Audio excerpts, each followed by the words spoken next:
सभी को जय मसीह की। प्रभु का धन्यवाद करते हैं आज के इस दिन के लिए। एक बार फिर से हम आपके सामने हैं और प्रभु की आराधना हम कर सके हैं। प्रभु को धन्यवाद करेंगे। आइए अपने सरों को झुकाएंगे। आज फिर से अपने आप की तैयारी करेंगे आराधना के लिए। उस परमेश्वर की पवित्र आत्मा की हम सहायता को मांगेंगे। आइए अपने सरों को झुकाएंगे और हम प्रभु को बोलेंगे, प्रभु आज फिर से अपनी हुजूरी से तू मुझे भर। मेरे जगह में जहाँ पर मैं अपने घर में मौजूद हूँ प्रभु, उस घर में प्रभु तेरी हुजूरी आने पाए, तेरी उपस्थिति आने पाए। अब हम आपका धन्यवाद करते हैं पिता परमेश्वर। इस घड़ी प्रभु फिर से हम सभी लोग मिलकर पिता परमेश्वर तेरे पवित्र सिंहासन के करीब आते हैं। पिता परमेश्वर आपसे प्रार्थना करते हैं, महान परमेश्वर पवित्र आत्मा आप हमारी सहायता करें पिता। उसकी आराधना करने के लिए प्रभु, उसकी महिमा करने के लिए पवित्र आत्मा आपसे गुजारिश करते हैं, आपसे निवेदन करते हैं, आप हमारी अगुवाई कीजिए। पवित्र आत्मा आपसे निवेदन करते हैं पिता परमेश्वर, आपसे प्रार्थना करते हैं प्रभु, हमारे मुंह से निकलने वाले हर एक गीत पिता परमेश्वर तेरी महिमा के लिए होने पाए प्रभु। आपसे प्रार्थना करते हैं, आराधना में आप में छूइए प्रभु, आराधना में आप अपनी महिमा से आप हमें भरिए पिता परमेश्वर। आपसे प्रार्थना करते हैं फिर से प्रभु, आज की आराधना में पिता परमेश्वर तेरे लोग उद्धार को पाने पाए, तेरे लोग चंगाई को पाने पाए पिता परमेश्वर। एक अद्भुत शांति महान परमेश्वर तेरे लोगों के जीवन में उतरने पाए प्रभु। आपका हम धन्यवाद करते हैं पिता परमेश्वर। इस आराधना में महान परमेश्वर हम तेरे साथ संगति करने पाए प्रभु, तुझसे घुलने मिलने पाए प्रभु, तेरे हृदय की और पिता परमेश्वर हृदय की बातों को हम जानने पाए पिता परमेश्वर। हम आपका धन्यवाद करते हैं प्रभु। इस घड़ी अपने लोगों से आप बातचीत कीजिए पिता परमेश्वर। अपने लोगों की संगति, अपने लोगों की संगति में आप उतर आइए पिता परमेश्वर। हालेलुया। जबकि तेरे लोग तुझे पुकार रहे हैं प्रभु, अपनी नजरों को तेरी ओर कर रहे हैं पिता परमेश्वर। आपसे गुजारिश करते हैं पिता परमेश्वर, आपका सिंहासन पिता परमेश्वर, स्तुति रूपी सिंहासन महान परमेश्वर तेरे लोगों के मध्य में उतरने पाए पिता। हम तेरी स्तुति करते हैं प्रभु, हम सभी मिलकर तेरी आराधना करते हैं प्रभु, तेरी वंदना को हम करते हैं राजा। हालेलुया। फिर से प्रभु तेरे छुटकारे को हम मांगते हैं महान परमेश्वर। हालेलुया। आत्मा के तौर पर हम चलने पाए पिता परमेश्वर। हालेलुया।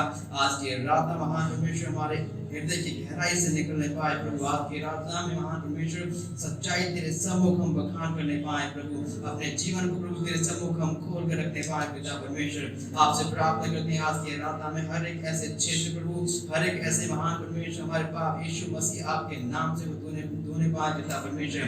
आपसे प्रार्थना करते हैं प्रभु, जिन क्षेत्रों में हम कमजोर हैं पिता परमेश्वर, आज तेरी संगति में महान परमेश्वर तेरी आराधना में वो सभी क्षेत्र प्रभु में हम मजबूत होने पाए पवित्र आत्मा। आपका हम धन्यवाद करते हैं फिर से प्रभु।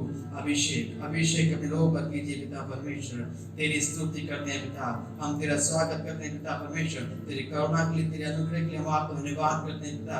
इस दिन के लिए हम आपको धन्यवाद करते हैं पिता परमेश्वर कि आपने हमें दिन दिया पिता परमेश्वर कि हम तेरी महिमा कर सके पिता, तेरी स्तुति कर सके पिता परमेश्वर। हम आपको धन्यवाद करते हैं प्रभु, आपने हमें चुना, अपने पवित्र नाम को हमारे ऊपर, हमारे जीवन को प्रकाशित किया। हम आपको धन्यवाद करते हैं पिता। इस जीवन से पिता परमेश्वर तेरा नाम प्रकाशित होने पाए प्रभु, इस जीवन से महान परमेश्वर तेरा पवित्र झंडा बहने पाए प्रभु। हम आपका धन्यवाद करते हैं राजा। अपनी महिमा के लिए हमें इस्तेमाल कीजिए पिता। तेरा हम स्वागत करते हैं राजा। Hallelujah, hallelujah. धन्यवाद यीशु, धन्यवाद यीशु। हालेलुया।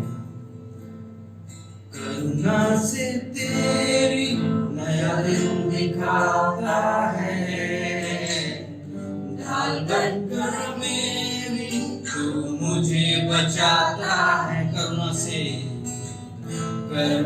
से तेरी नया दिन दिखाता है, ढाल बनकर मेरी तू मुझे बचाता है। जब मैं पुकारूं तू दौड़ आता है, जब मैं गिरूं तू मुझे उठाता है। हालेलुया। आपकी महिमा करते राजा।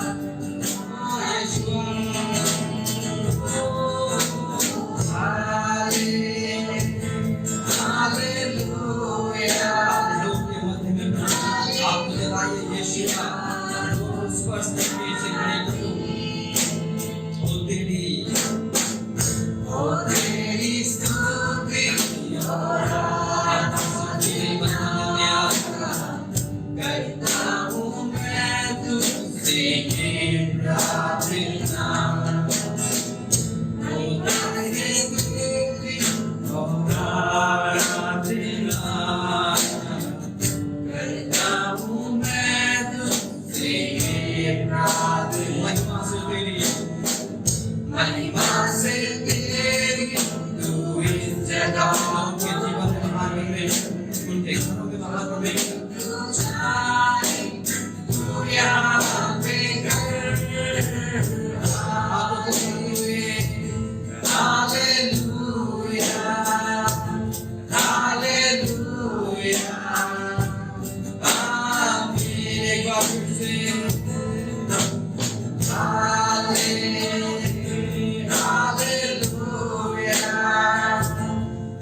आपका पवित्र सिंहासन हमारे बीच में लग चुका है, हम आपका धन्यवाद करते हैं। पवित्र आत्मा तैयार है हमें उसके सिंहासन के करीब ले जाने के लिए प्रभु। हम आपका धन्यवाद करते हैं पिता परमेश्वर। अब और किसी को नहीं महान परमेश्वर, सिर्फ तुझे ही महिमा देते हैं प्रभु। तेरे जो और अपने नजरों को करते हैं आपका हालेलुया। अपने दोनों हाथ उठाते हैं पिता परमेश्वर, आपसे कहते हैं प्रभु इन हाथों को आप पकड़िए प्रभु और हमारे जीवन को उठाइए प्रभु। हालेलुया। आपका हम धन्यवाद करते हैं प्रभु, आपसे फिर से प्रार्थना करते हैं प्रभु आपका प्यार हमारे ऊपर उड़ेल के आने पाए पिता परमेश्वर। अपने प्यार को उड़ेल दीजिए प्रभु। जो हमारा प्यार है प्रभु इन दिनों में महान परमेश्वर जो ठंडा पड़ रहा है, आपसे प्रार्थना करते हैं पिता इस प्यार को प्रभु और ज्यादा महान परमेश्वर आप प्रज्वलित कीजिए प्रभु, और ज्यादा बढ़ाइए पिता परमेश्वर। पवित्र आत्मा आप ही जो कर सकते हैं प्रभु। इस गुहार को महान परमेश्वर हम आप ही को लगाते हैं पिता। आप हमारी अगुवाई कीजिए पिता। हमारे विश्वास के जीवन में महान परमेश्वर आप हमारी अगुवाई कीजिए पिता। हम आपका धन्यवाद करते हैं राजा, आपकी महिमा करते हैं पिता परमेश्वर। आज फिर से प्रभु तेरी आराधना में तेरे हर एक बंधन टूटने पाए प्रभु। तेरी आराधना में महान परमेश्वर हर एक पिता परमेश्वर तेरे लोगों के श्राप के बंधन टूटने पाए पिता परमेश्वर। तेरे लोगों के जीवन महान परमेश्वर आजाद होने पाए। हालेलुया। आपका हम धन्यवाद करते हैं, आपकी महिमा करते हैं पिता। धन्यवाद यीशु। फिर से प्रभु आज अपने लोगों से आप बातचीत कीजिए पिता, अपना स्पर्श को भेजिए आप। धन्यवाद करते हैं राजा।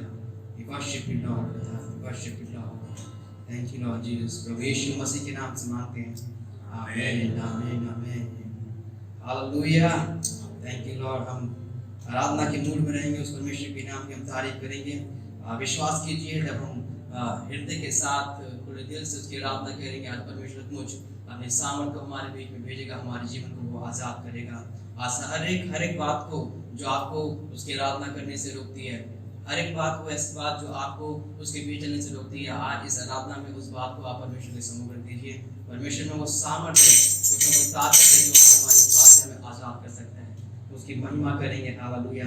अपने तमाम बंधनों को हम तोड़ेंगे पिता। Thank you Lord Jesus. Hallelujah. धन्यवाद यीशु। अपने रुके हुए कामों को उसके ऊपर डाल दीजिए, अपने बोझ को उसके ऊपर डाल दीजिए। हालेलुया। उसने हमें आज़ाद किया है। हालेलुया। धन्यवाद यीशु, धन्यवाद यीशु। वो हमारे बीच में मौजूद है, उसकी आत्मा हमारे बीच में मौजूद है हमारे साथ करने के लिए। Hallelujah. Thank you Lord Jesus. Hallelujah.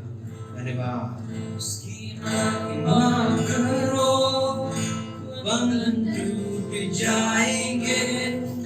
मेरा यीशु मौजूद है यहाँ। उसकी महिमा करो, बंधन टूट जाएंगे। मेरा यीशु मौजूद है यहाँ। तेरे जितने रुके काम हो जाएंगे। हालेलुया। मेरा यीशु मौजूद है। तेरे जितने रुके काम हो जाएंगे। मेरा यीशु मौजूद है यहाँ। वो मौजूद है यहाँ, वो मौजूद है यहाँ, वो मौजूद है यहाँ, वो मौजूद है। वो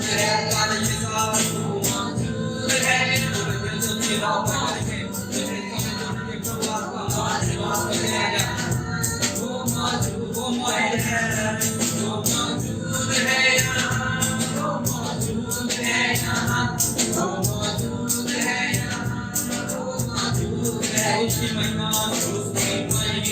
करो, बंधन टूट जाएंगे। मेरा यीशु मौजूद है यहाँ। उसकी महिमा करो, बंधन टूट जाएंगे। मेरा यीशु मौजूद है यहाँ। तेरे जितने रुके काम हो जाएंगे। मेरा यीशु मौजूद है यहाँ। तेरे जितने रुके काम हो जाएंगे। मेरा यीशु मौजूद है यहाँ। वो मौजूद है यहाँ, वो मौजूद है यहाँ। वो मौजूद है यहाँ, वो मौजूद है यहाँ, वो मौजूद है यहाँ, वो मौजूद है यहाँ, वो मौजूद है यहाँ। कमजोर हो तेरी ताकत है वो तेरा हौसला, तेरी हिम्मत है वो। कमजोर हो तेरी ताकत है वो तेरा हौसला, तेरी हिम्मत है वो, तेरी हिम्मत है वो। जितने कमजोर मैं नया अपने पर को पाई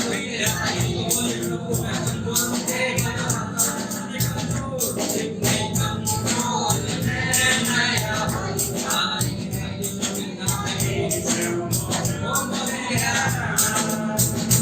वो मौजूद है यहाँ, वो मौजूद है यहाँ, वो मौजूद है यहाँ,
तेरे नजदीक है, ना हो तुझसे जुदा, ना हो तुझसे जुदा।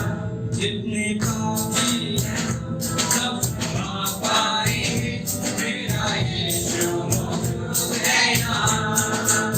जितने पापी हैं वो सब क्षमा पाएंगे, मेरा यीशु मौजूद है यहाँ।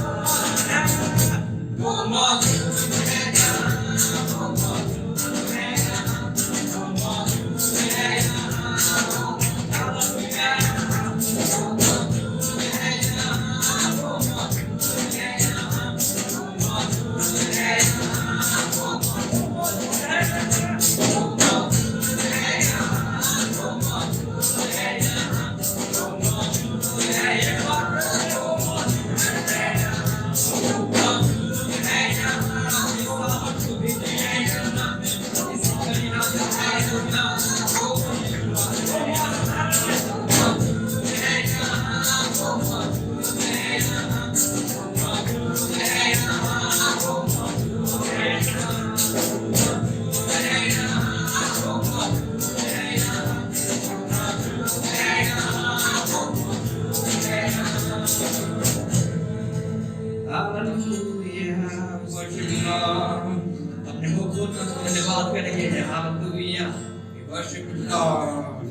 हालेलुया, धन्यवाद यीशु, उसने हमें कमजोर नहीं बनाया, हालेलुया, उसने हमें ऊंच नहीं ठहराया, उसने हमें सिर ठहराया है। हर एक क्षेत्र के लिए वो तैयार है, हर एक क्षेत्र में वो हमारी मदद करने के लिए तैयार है। हम परमेश्वर आपको धन्यवाद करते हैं राजा, आपकी तारीफ करते हैं प्रभु, हालेलुया। हम कमजोर नहीं है प्रभु, आप हमारे जिंदा खुदा हैं प्रभु। आपके कान हमेशा हमारी प्रार्थना की ओर लगे रहते हैं पिता परमेश्वर। इस घड़ी हम आपको धन्यवाद करते हैं पिता परमेश्वर। तेरे लोग महान परमेश्वर अपने चंगाई को पाने पाए, तेरे लोग महान परमेश्वर तेरी सामर्थ को पाने पाए। हम आपका धन्यवाद करते हैं राजा। महिमा के योग्य परमेश्वर सिर्फ आप ही हैं प्रभु। आप ही की हम महिमा करते हैं राजा, आप ही की हम आराधना करते हैं राजा। हालेलुया, धन्यवाद यीशु, थैंक यू लॉर्ड जीसस। आपकी महिमा करते हैं राजा, हालेलुया। हम डरने वाले नहीं पिता परमेश्वर, हम तेरे वचन को लेकर महान परमेश्वर उन आंधियों में हम चलने वाले हैं पिता परमेश्वर। उन लहरों का हम सामना करने वाले हैं, उन तूफानों का हम सामना करने वाले हैं पिता परमेश्वर। तेरे वचन के साथ हो और तेरी आत्मा के साथ पिता परमेश्वर। हम आपका धन्यवाद करते हैं पिता परमेश्वर कि शैतान हमारे पैरों के नीचे है प्रभु। आपका हम धन्यवाद करते हैं उस विजय के लिए प्रभु जो आपने क्रूस पर हमें प्रदान किए पिता परमेश्वर। हम आपका धन्यवाद करते हैं पिता, आपकी महिमा करते हैं पिता परमेश्वर। तेरे अद्भुत और सामर्थ्यशाली वचनों को अपने जीवन में हम ग्रहण करते हैं। इन वचनों के द्वारा महान परमेश्वर रोशनी स्नान होगी प्रभु। इन वचनों के द्वारा पिता परमेश्वर, हालेलुया, आप पिता परमेश्वर पानी के दो भाग हो गए प्रभु। हम आपका धन्यवाद करते हैं, इसी वचन की सामर्थ को हम ग्रहण करते हैं पिता, और इसी के साथ तेरी हम आराधना करते हैं राजा। धन्यवाद करते हैं पिता, hallelujah, we worship you Lord. तेरी महिमा करते हैं राजा, तेरी हम आराधना करते हैं, सारी महिमा हम आपको देते हैं पिता। Worship you Lord, hallelujah.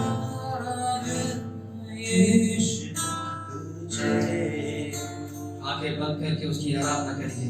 आराधना यीशु तुझे, आराधना, आराधना यीशु। अपने आप को, अपने जीवन को उसके समर्पण दे दीजिए। हालेलुया, यीशु तेरे चरणों में पिता परमेश्वर अपना सब कुछ समर्पित करते हैं। जो कहवे तो मैं करूँगा, तेरी राहों पर मैं चलूँगा, तेरे चरणों में ही रहूँगा, मेरे प्यारे यीशु। ये प्रार्थना कीजिए से, जो कहवे वो मैं करूँगा, तेरी राहों पर मैं चलूँगा, तेरे चरणों में ही रहूँगा, मेरे प्यारे यीशु।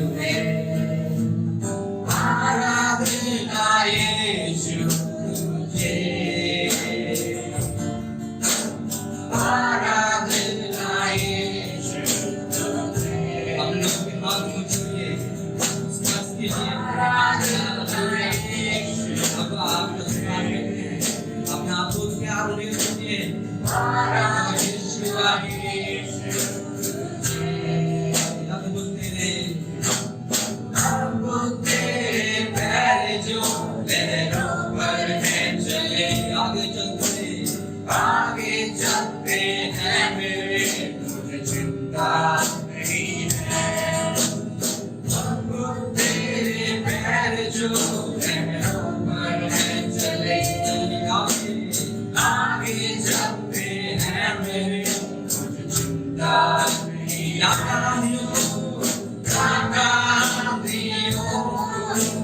वचनों से प्रभु साथी मेरे है वही, मुझे चिंता नहीं।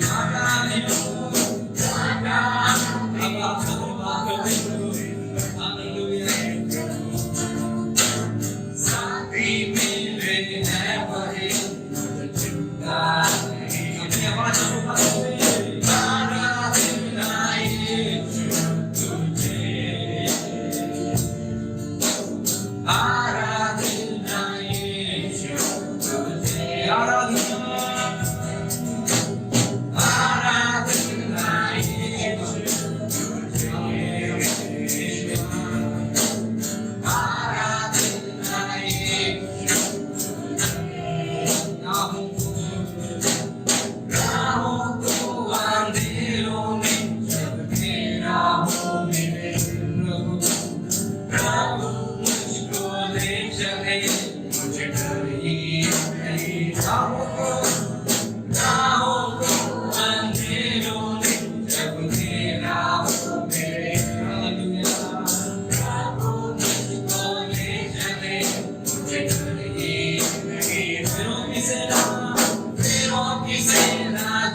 चढ़ाएं, अपने खिलाफों से भागे। हालेलुया। मरियम के समान अपने जीवन को उसके सम्मुख उंडेल दीजिए। हालेलुया। उस पुत्र के समान अपना बलिदान, अपने जीवन का बलिदान उसे चढ़ाइए। हालेलुया।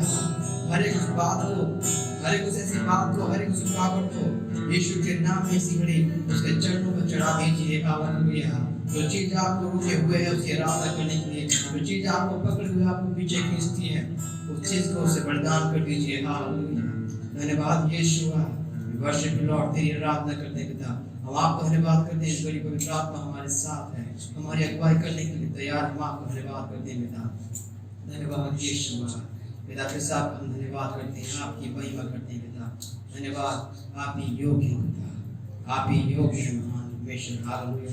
हमें डरने की जरूरत नहीं है, चाहे दुष्ट की शक्तियां हमारे पीछे पड़ी हों, चाहे हम घोर अंधकार से जा रहे हों, लेकिन याद रखिए उसने वादा किया है कि मैं जगत के अंत तक सदैव तुम्हारे संग हूं। हालेलुया। We worship Lord. उसके इस वचन को थामे रखिए, उसके इस वचन को अपने जीवन में, अपने हृदय में जगा दीजिए। मेरे प्रियो, ये अंतिम दिनों में है, अपने आप की हम तैयारी करेंगे। पवित्र आत्मा को बोलेंगे, पवित्र आत्मा तू मुझे तैयार कर, मेरा दूल्हा आ रहा है, मुझे आप तैयार करेंगे। Hallelujah. We worship you Lord. Hallelujah. उन बुद्धिमान स्त्रियों के समान, उन कुमारों के समान मेरा जीवन होने पाए, जिस जीवन में मेरे पास तेल होने पाए। हालेलुया। वो अभिषेक का तेल मेरे जीवन में होने पाए। हालेलुया। जब मेरा दूल्हा, मेरा यीशु मुझसे आए मुझे लेने के लिए, मुझे इधर उधर ना भागना पड़े। हालेलुया। तेरे वचन रूपी जीवन का तेल मेरे जीवन में होने पाए पिता परमेश्वर। तेरी आज्ञाओं का महान परमेश्वर, तेरे व्यवस्था पर, तेरे वचनों पर चलने के लिए पिता परमेश्वर मेरे जीवन में वो अभिषेक तू दीजिए पिता परमेश्वर। हालेलुया। धन्यवाद पिता। Hallelujah. We worship you Lord. अब आंखें बंद करेंगे, उसकी मंजर लाएंगे। हालेलुया। Worship you Lord. मन को मेरे बदल दे, प्रार्थना है हमारी, आत्मा से तू भर, शुद्ध जल तू छिड़क दे।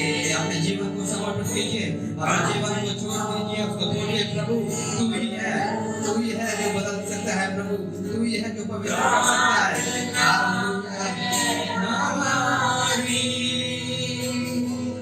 आत्मा से तू भर दे, पवित्र अति पवित्र स्थान में चल यीशुआ, मुझको तू अपने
मुझको तू यीशुआ अपने लहू से धो दे मेरे प्रभु।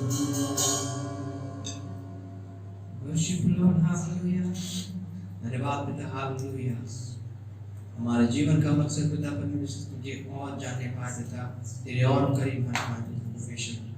धन्यवाद करते हैं पिता परमेश्वर, आपकी महिमा करते हैं प्रभु। आज के आराधना में लोगों को आपने छुआ है प्रभु, आपने स्पर्श किया, अपनी महिमा से भरा। हम आपका धन्यवाद करते हैं राजा। एक नया बदसा प्रभु, नया अभिषेक पिता परमेश्वर लोगों के जीवन में उतरने पाए पिता, हालेलुया। प्रभु हम आपका धन्यवाद करते हैं फिर से प्रभु, इस घड़ी अपने जीवन को हम समर्पित करते हैं आपके हाथों में पिता। तेरे लहू में अपने जीवन को हम ढांपते हैं प्रभु, पवित्र आत्मा की अगुवाई में हम चलते हैं प्रभु। तेरे वचन की सामर्थ को अपने जीवन में हम ग्रहण करते हैं पिता परमेश्वर। हम आपका धन्यवाद करते हैं पिता, आपकी महिमा करते हैं पिता, धन्यवाद करते हैं। सारी महिमा आपको देते हैं, सारा जलाल हम आपको देते हैं प्रभु यीशु मसीह के नाम से मांगते हैं, आमीन।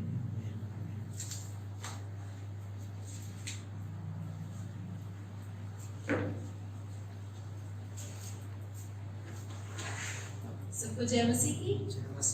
आज के वचन के लिए हम निकालेंगे अपनी पवित्र बाइबल से नीति वचन, उसका 24 अध्याय, उसका 21 से लेकर 34 वचन तक हम पढ़ेंगे। नीति वचन, उसका 24 अध्याय, उसका 21 से लेकर 34 वचन तक।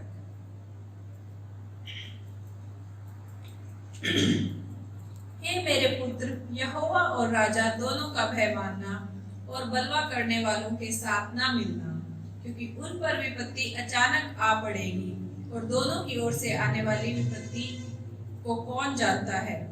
बुद्धिमानों के वचन यह भी हैं, न्याय में पक्षपात करना किसी रीति भी अच्छा नहीं। जो दुष्ट से कहता है कि तू निर्दोष है, उसको तो हर समाज के लोग शाप देते हैं और जाति जाति के लोग धमकी देते हैं, परंतु जो लोग दुष्ट को डांटते हैं उनका भला होता है और उत्तम से उत्तम आशीर्वाद उन पर आता है। जो सीधा उत्तर देता है वह होठों को चूमता है। अपना बाहर का कामकाज ठीक करना और खेत का काम तैयार कर देना, उसके बाद अपना घर बनाना। व्यर्थ अपने पड़ोसी के विरुद्ध साक्षी न देना और न उसको फुसलाना। मत कह, जैसा उसने मेरे साथ किया मैं भी उसके साथ करूंगा और उसको उसके काम के अनुसार बदला दूंगा। मैं आलसी के खेत के पास से और निर्बुद्धि मनुष्य की दाख की बारी के पास से होकर जाता था, तो क्या देखा कि वहां सब कहीं कंटीले पेड़ भर गए हैं और वह बिच्छू पौधों से ढक गई है और उसके पत्थर का बाड़ा गिर गया है। तब मैंने देखा और उस पर ध्यान पूर्वक विचार किया। हाँ, मैंने देखकर शिक्षा प्राप्त की। छोटी सी नींद, एक और झपकी, थोड़ी देर हाथ पर हाथ रख के और लेटे रहना। तब तेरा कंगालपन डाकू के समान और तेरी घटी हथियारबंद मनुष्य के समान आ पड़ेगी। प्रभु अपने वचन के सुने और पढ़े जाने पर आशीष दे। बहुत ही सुंदर वचन है। प्रभु का वचन हमारे मार्ग के लिए उजियाला और हमारे पाँव के लिए ज्योति है ना। ये वचन ऐसा है जो हमसे सिर्फ आत्मिक ही नहीं बल्कि हमारे हर दिन के जीवन में जो हमें करना है उसके बारे में भी बातचीत करती है। और आज इस वचन में साफ साफ दिखाई दे रहा है कि पहली बात कि हमारी हाँ की हाँ होनी चाहिए और ना की ना। हमें अपनी वाणी में मधुरता और उसके साथ ही सीधापन भी लाना है। सबसे पहला जो वचन था कि तू यहोवा और राजा दोनों का भय मानना। जब हम नए नियम में देखें तो यीशु मसीह के पास लोगों ने आकर उससे कहा कि टैक्स दो, और क्या यीशु मसीह ने अपने आप को उस बेकार की बहस में उलझाया? नहीं, उसने चुपचाप टैक्स दे दिया। क्यों? क्योंकि वो इस वचन को जानता था। वो प्रभु है जिसने ये वचन हमें दिया है। और आज भी जब हमारे सामने बहुत सी पॉलिटिक्स की बातें आती हैं तो हमारा प्रभु हमें अपने वचन से सिखा रहा है कि हम बेकार की बातों में ना उलझें। लेकिन जिन लोगों को उसने अधिकारी हमारे ऊपर ठहराया है उनकी हम बात माने, उनका भय माने और बाकी सब बातों को प्रभु संभाल लेगा। दूसरी जो बात है कि हमें पक्षपात नहीं करना और बेकार की बातों में अपने आप को नहीं उलझाना और दूसरों को भी अपनी बातों में नहीं उलझाना बेकार की। हमारी हाँ की हाँ हो और ना की ना हो, है ना, जैसा प्रभु ने कहा। और उसी के समान कि तीसरी बात है कि हमें आलसी नहीं बनना। और जब हम इन बातों में वफादार रहेंगे, इस वचन को सीखने में वफादार रहेंगे, तो हमारे ऊपर ये जो विपत्तियां हैं वो हमारे ऊपर नहीं पड़ेगी, बल्कि प्रभु के वचन में हम बढ़ेंगे और उससे हमें आशीष मिलेगी। मैं आशा करती हूँ, मैं विश्वास करती हूँ कि आज के वचन को आप अपने दिलों में रखें, अपने दिमाग में रखें, ताकि निरंतर जब आपके सामने छोटी छोटी बातें आती हैं तो प्रभु के वचन के अनुसार आप व्यवहार करें और आशीष पाएं। आइए हम अपने चर्च के लिए, अपनी कलीसिया के लिए, अपने देश के लिए और बाकी पूरे संसार के लिए प्रार्थना करेंगे। जो भी प्रार्थना के विषय हैं वो हमारे सामने हैं। और एक बार फिर से मैं आपसे बोलना चाहूंगी, अगर आपका कोई प्रार्थना का विषय है तो आप हमें भेज सकते हैं, जैसे भी आपको जो भी कांटेक्ट हो, या कमेंट सेक्शन में कमेंट करके भी आप अपने प्रार्थना के विषय हम तक भेज सकते हैं। आइए हम प्रार्थना करेंगे। समर्थी दयालु प्रभु, हम आपका धन्यवाद करते हैं प्रभु कि आप स्वर्ग और पृथ्वी के महाराजा हैं पिता। प्रभु धन्यवाद देते हैं, आप स्वर्ग में विराजमान होकर भी प्रभु हम मनुष्यों से इतना प्यार करते हैं प्रभु कि आपके कान, आपकी आंखें, आपकी दृष्टि प्रभु हमारी ओर लगी रहती है पिता परमेश्वर। धन्यवाद देते हैं पिता कि आपने हमारे पापों के अनुसार हमसे व्यवहार नहीं किया, बल्कि अपना महान करुणामय प्यार हम पर जताया है पिता परमेश्वर। प्रभु आपकी बड़ाई करते हैं, आपके नाम को ऊंचा उठाते हैं और आपको धन्यवाद करते हैं पिता परमेश्वर कि आप निरंतर अपने वचन से प्रभु हमसे बातचीत करते हैं पिता। प्रभु हम आपसे मांगते हैं आपके वचन के अनुसार चलने की सामर्थ प्रभु अपनी कलीसिया को दें। और अब जब परिस्थितियां ऐसी हैं प्रभु, जब आपकी कलीसिया को प्रभु आपके नाम के कारण सताया जाता है पिता, उसमें भी प्रभु हम उन वचनों को याद करें प्रभु कि धन्य है वे जो आपके नाम के कारण सताए जाते हैं पिता परमेश्वर। प्रभु इस समय हम प्रार्थना करते हैं तमाम संसार की कलीसियाओं के लिए प्रभु जी, उन विश्वासियों के लिए प्रभु जो आपके नाम के कारण सताए जाते हैं पिता परमेश्वर। प्रभु उन्हें ढाढ़स दें प्रभु, उन्हें हिम्मत दें, ताकत दें प्रभु, ताकि वो प्रभु आपकी गवाही को याद करते हुए प्रभु आपके नाम के लिए मजबूती से खड़े हो सके प्रभु, और वो गवाही जो आपने हमारे जीवनों में दी है उसे देते रहे पिता परमेश्वर। प्रभु जी हम उन लोगों के लिए भी धन्यवाद देते हैं जो प्रभु जी इन सताए हुए लोगों की मदद करते हैं प्रभु, आप उनके भी साथ हों पिता परमेश्वर। खासतौर से प्रभु जब परसिक्यूशन रिलीफ प्रभु एक ऐसी संस्था है जो भारत में प्रभु सताव के कारण लोग जो परेशान हैं उनकी मदद करते हैं प्रभु, उन्हें आशीष दें, उनके स्रोतों को और बढ़ाएं पिता, उनको और ज्यादा अकल बुद्धि ज्ञान दे पिता परमेश्वर। प्रभु जो वो आपके लोगों को प्रभु आशीषित करते हैं, आप उन्हें भी आशीषित करें पिता परमेश्वर। प्रभु जी इस समय हम प्रार्थना करते हैं विश्वासियों के लिए कि उन्हें और मजबूत करें पिता परमेश्वर, अपने वचन में, अपने प्यार में, अपने विश्वास में प्रभु गहराई से उन्हें बढ़ने दे पिता परमेश्वर। प्रभु जी हम प्रार्थना करते हैं इस देश के लिए प्रभु, तमाम मंत्रियों के लिए, तमाम अधिकारियों के लिए प्रभु जी, जैसा कि आपने अपने वचन में कहा, हाँ प्रभु जी हमें उनका भय मानना सिखाएं और उन्हें ऐसे बुद्धि ज्ञान से परिपूर्ण कर दें प्रभु जी, ताकि हमारे लिए ऐसी कोई बात ही ना हो प्रभु जो हमें आपके विरुद्ध लगे और हमें ना माननी पड़े पिता परमेश्वर। प्रभु जी हम प्रार्थना करते हैं इस देश को उन्नति के रास्ते पर ले जाएं, खासतौर से प्रभु आने वाले दिनों में प्रभु जी जब हम भारत देश के स्वतंत्रता दिवस को मनाते हैं पिता, धन्यवाद देते हैं प्रभु जी इस आजादी के लिए प्रभु जी कि आज इस देश में एक ऐसा प्रभु जी रूल्स है पिता कि हर कोई अपने धर्म के अनुसार, अपने विश्वास के अनुसार व्यवहार कर सकता है। धन्यवाद देते हैं इस आजादी के लिए प्रभु जी। इस देश को प्रभु जी आशीषित करें, इस देश में आपका राज्य आए, आपके नाम की महिमा हो पिता परमेश्वर। प्रभु जी होने दे तमाम बंधन प्रभु इस देश से टूटे और ये देश उन्नति के रास्ते पर अग्रसर होने पाए पिता परमेश्वर। प्रभु जी इस समय हम करुणा हाउस ऑफ प्रेयर कलीसिया के लिए प्रार्थना करते हैं प्रभु जी, धन्यवाद देते हैं प्रभु इस ऑनलाइन इंटरनेट के जरिए पिता परमेश्वर हम सब आपकी शक्ति कर पा रहे हैं, आपके वचन को सुन पा रहे हैं पिता।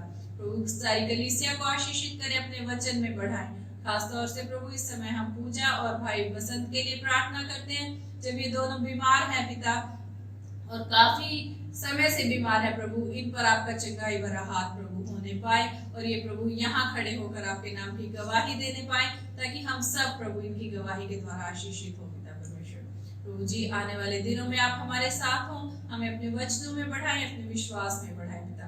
आज का जो भी वचन है प्रभु उससे भी हमें आशीषित करें प्रभु, और अपने वचन के द्वारा प्रभु हमें सिखाएं। हम अपने आप को आपके हाथों में समर्पित करते हैं प्रभु, आपको धन्यवाद की भेंट चढ़ाते हैं प्रभु। ये प्रार्थना प्रभु यीशु हम आपके सुंदर नाम से मांगते हैं। आइए हम अपनी भेंटों को प्रभु के सामने लेकर आएंगे। जो भी आपने अपने हृदय में सोचा है, अपनी भेंट को अपने दाहिने हाथ में लें। अपने 10वां अंश को लिख कर कि वो किसकी तरफ से है, अपना नाम लिखकर अपने हाथों में ले लें, ताकि हम प्रार्थना करें और प्रभु आपके बीच के अनुसार आपको फल दे सके। आइए हम प्रार्थना करें। सामर्थ्य दयालु प्रभु, हम आपका धन्यवाद करते हैं प्रभु की हर भली वस्तु, हर एक आशीष प्रभु, ये पृथ्वी और इस पे सब चीजें प्रभु आप ही की हैं पिता परमेश्वर। प्रभु जी, हम आपसे प्रार्थना करते हैं, जब आपके लोग इस समय प्रभु जी अब आपके लिए एक भेंट लेकर आ रहे हैं प्रभु, अपने खुशी भरे दिलों से, और प्रभु अपनी कमाई का, अपने स्त्रोतों का 10वां अंश प्रभु आपके चरणों में चढ़ा रहे हैं पिता।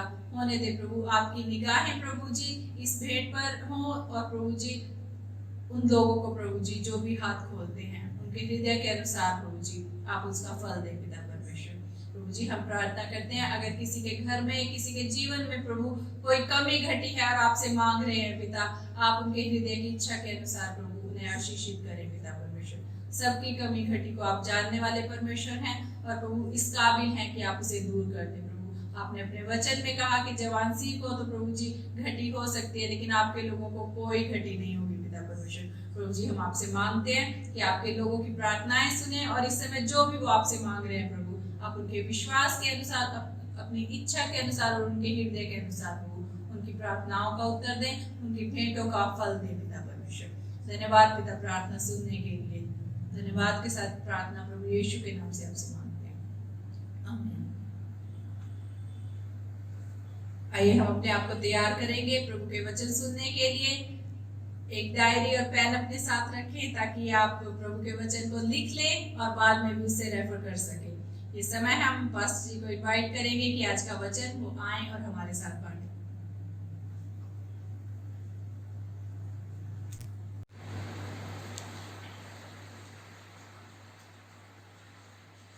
ओके, सबको जय मसीह की।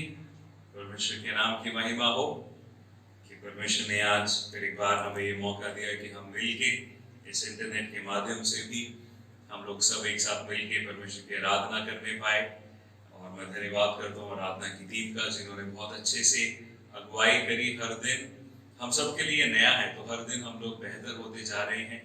और मुझे बहुत अच्छा लगता है कि जब हम लोग इस रीति से, क्योंकि अब जब हम लोग अलग अलग जगह पर हैं, पर फिर भी एक साथ मिलके, क्योंकि अब जब हम आराधना की टीम अगुवाई करती है तो कुछ थोड़ा सा अनुभव जो कलीसिया में चर्च में होने का अनुभव था, वैसा ही हम अनुभव कर पाते हैं। आमीन।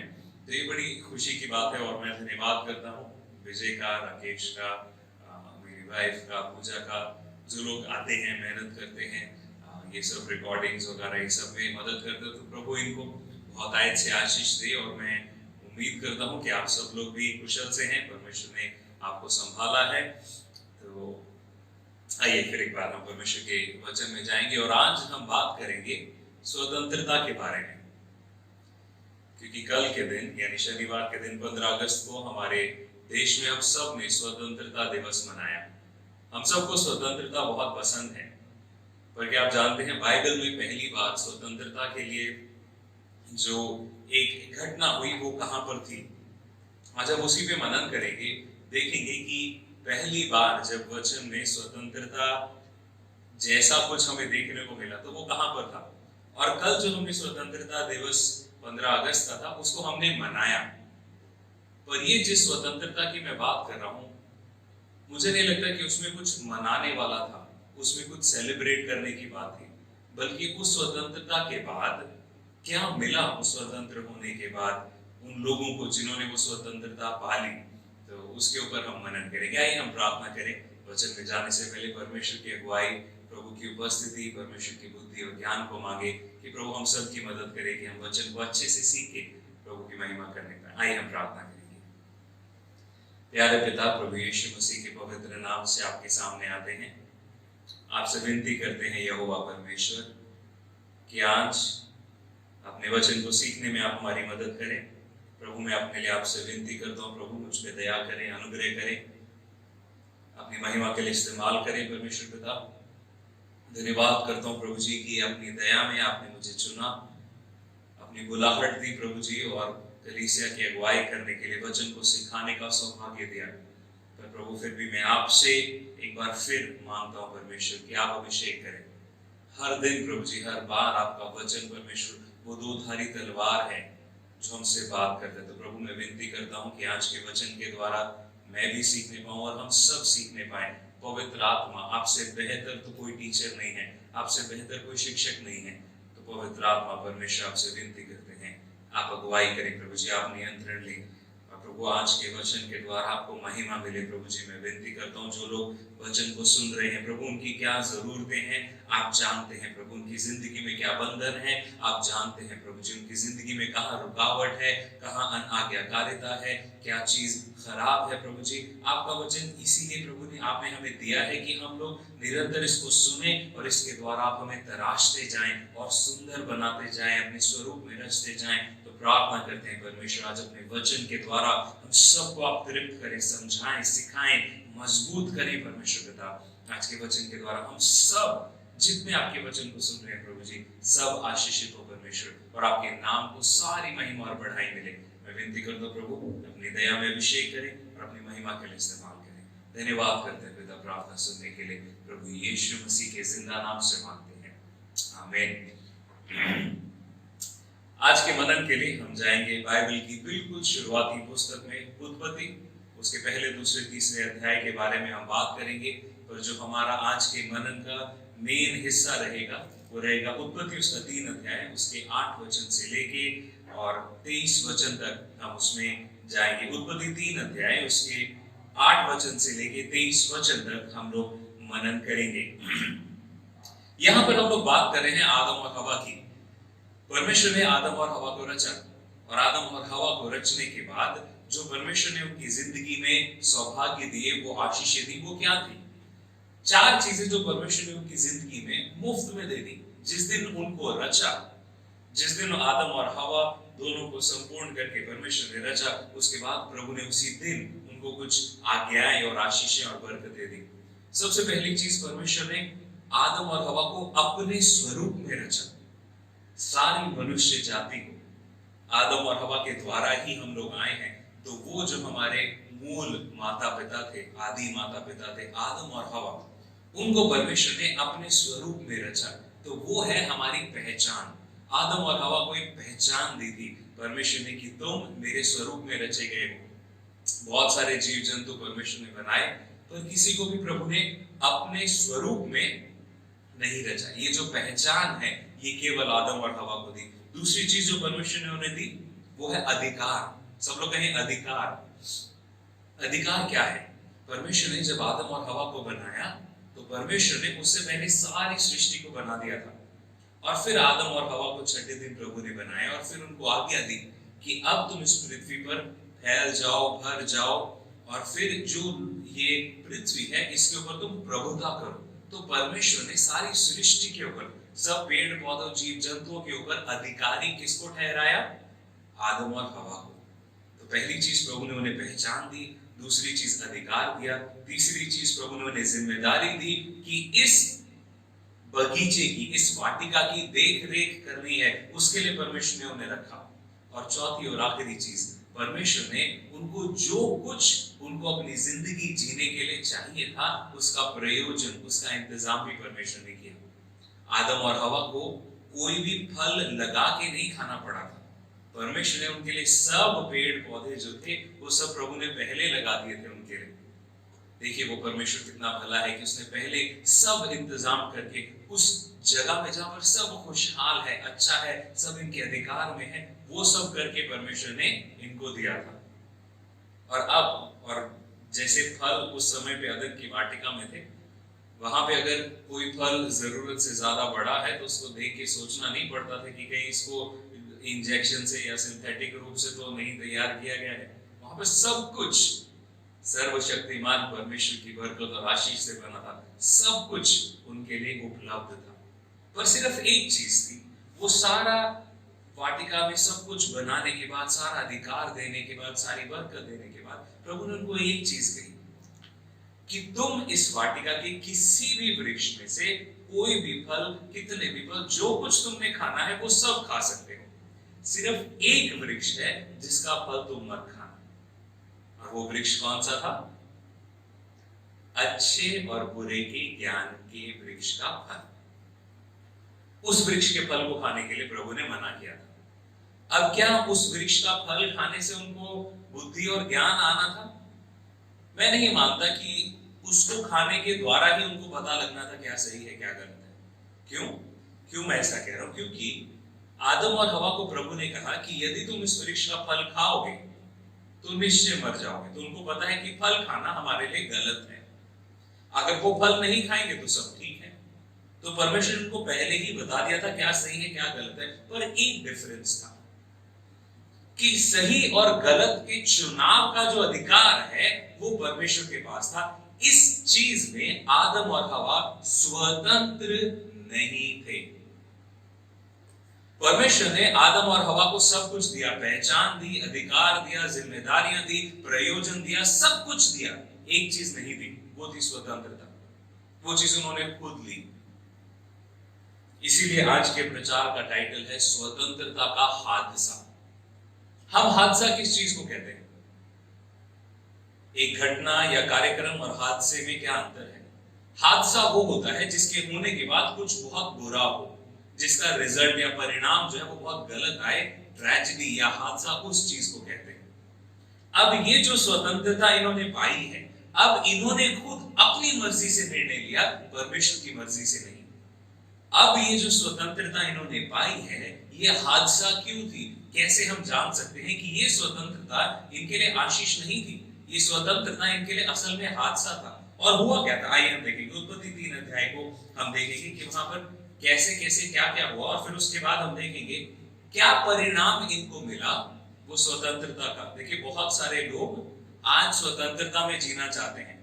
उनको नहीं अच्छा लगता कि कोई उन्हें बार बार रोके या टोके, किसी बात के लिए मना किया जाए। किसको अच्छा लगेगा? हम सबको फ्री, आजाद, स्वतंत्र रहने की आदत है, और हम चाहते भी हैं स्वतंत्र रहना। हम उन लोगों से बचते हैं जो हमें बार बार में ऐसे नहीं करो, ऐसे नहीं करो, ये नहीं करो, वो नहीं करो। कई लोग चर्च आने से भी इसीलिए बचते हैं, क्योंकि चर्च आएंगे तो पास्टर जी बोलेंगे ऐसे करो, ऐसे मत करो, ये क्यों कर रहे हो, ऐसे क्यों कर रहे हो, ऐसे बाल क्यों बना रखे हैं, इस जगह पे क्यों जा रहे हो, ऐसे दोस्त क्यों रखे हैं, दसवांश क्यों नहीं दे रहे हो, तुम अभी भी गालियां क्यों दे रहे हो, अभी भी शराब में। ये सारी चीजें हमारी स्वतंत्रता को, अरे मेरी जिंदगी है ना, मैं डिसाइड करूंगा। पास्टर जी क्यों बार बार मेरे पीछे पड़ते हैं, क्यों मुझे बाइबल के अनुसार ही चलना है? ठीक है, बाइबल का मेरी जिंदगी में क्या रोल है? संडे को मैं चर्च आता हूँ, ठीक है, आप कुछ अच्छी बातें बताएं, ठीक है, मैं दुनिया से भी अच्छी बातें सीख रहा हूँ, तो मैं ठीक है, बस संडे के दिन होता है, मैं 2 घंटे के लिए हूँ। तो जो वो 2 घंटे वाले मसीह लोग हैं, उनके लिए ये प्रचार नहीं है, उनके किसी काम का नहीं है। जो 2 घंटे के लिए मसीह लोग हैं ना, वो तो वैसे भी स्वर्ग नहीं जा पाएंगे। जिन्होंने सच्चे मन से पश्चाताप नहीं किया है, प्रभु को संपूर्ण नियंत्रण नहीं दिया है। देखिए, एक मसीह व्यक्ति गिर भी सकता है, कोई बड़ी बात नहीं है। पाप में गिर सकते हैं, मैं गिर सकता हूँ, आप गिर सकते हैं, कोई भी गिर सकता है। संसार में कोई पाप से अछूता नहीं है। पर मैं क्या बात कर रहा हूँ, एक व्यक्ति वो है जो प्रभु में ईमानदारी से चल रहा है, पर कहीं ठोकर खा के गिर गया। एक तो व्यक्ति वो है, उसकी बात नहीं कर रहा, वो मसीह रह सकता है, होगा भी, प्रभु उसको संभालेगा भी।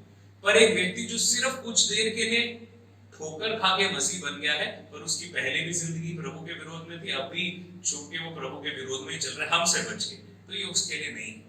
और जो लोग ये कहते हैं कि मैं जानता हूं कि प्रभु यीशु मसीह ही परमेश्वर द्वारा ठहराए गए इकलौते जीवित परमेश्वर है, जिसके द्वारा प्रभु यीशु मसीह के बलिदान के द्वारा परमेश्वर से मेरा रिश्ता हो सकता है, मैंने पापों से मन फिराया है, यीशु मेरे लिए आए, मारे गए, गाड़े गए, तीसरे दिन जी उठे, इस बात पे मैं विश्वास करता हूं। और मैंने अब ये अपनी जिंदगी में निर्णय ले लिया है कि मैं परमेश्वर के वचन, पवित्र बाइबल के अनुसार ही अपनी जिंदगी को बिताऊंगा।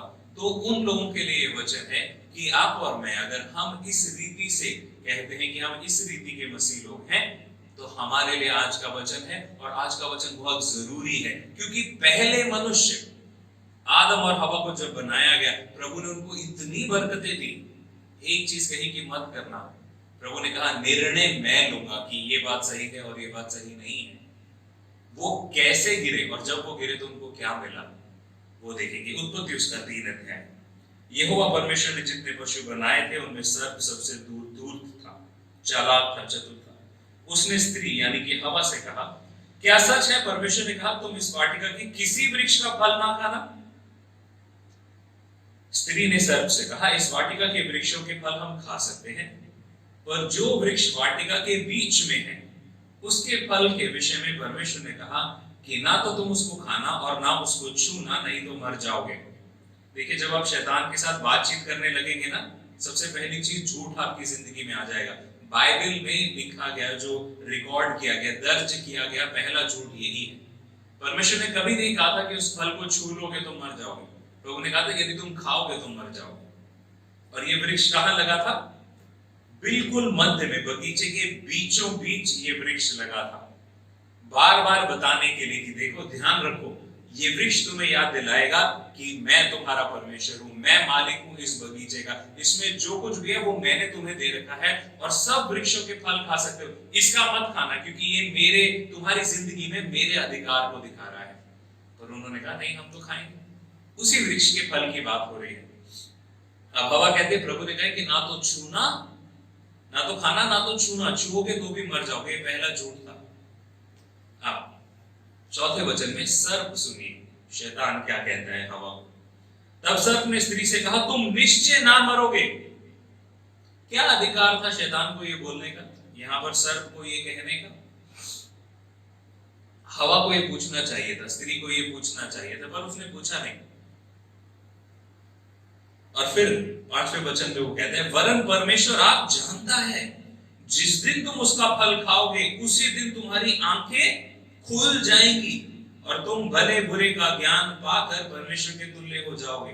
अब यहां पर हवा को समझ में नहीं आ रहा है। हवा सोच रही है, देखो कितना भला ये है, जो भी है व्यक्ति तो नहीं कह सकते, पर ये सर्प कितना भला है। देखो, या कि हमें सच बता रहा है कि तुम सच में, निश्चय, पक्की बात है, तुम नहीं मरोगे। और क्या कह रहा है कि यदि तुम ये फल खाओगे तो तुम्हारी आंखें खुल जाएंगी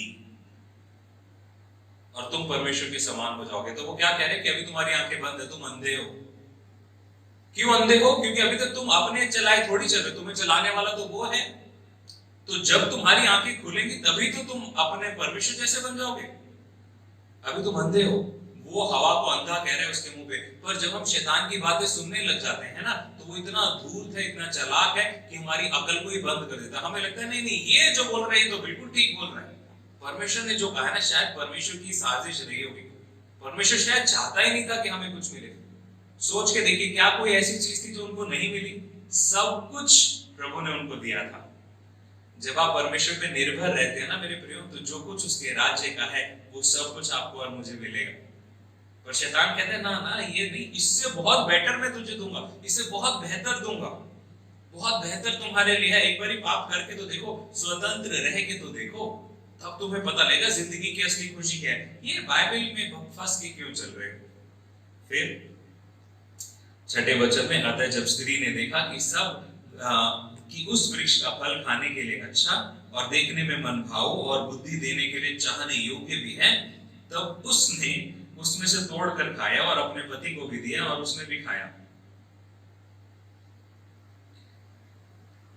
जब मैं शादी के बारे में प्रचार करूंगा किसी और दिन, तब हम इस वचन के बारे में बात करेंगे, आज नहीं।